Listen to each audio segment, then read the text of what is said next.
Alright guys, I am off of work. Been off of work for about 2 hours or a little over 2.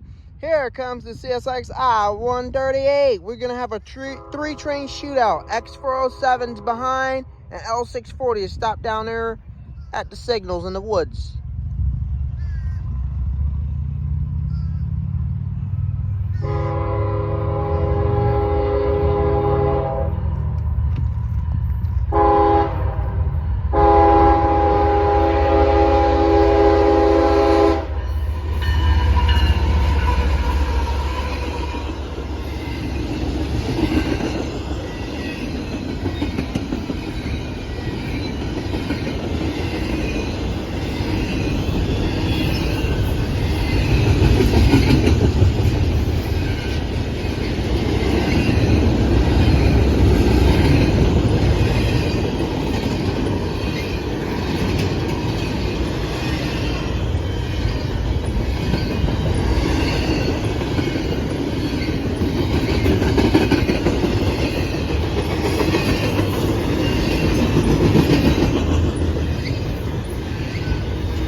Stumble on that train is the CSX I138 Intermodal train with a yellow Freddy.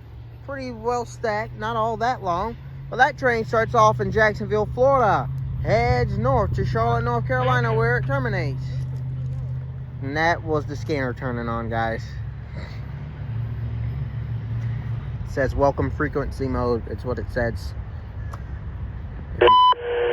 CSX Equipment Defect Detector. Milepost 295.8. Track 2. No defects. No defects. Total axle 180. End of transmission.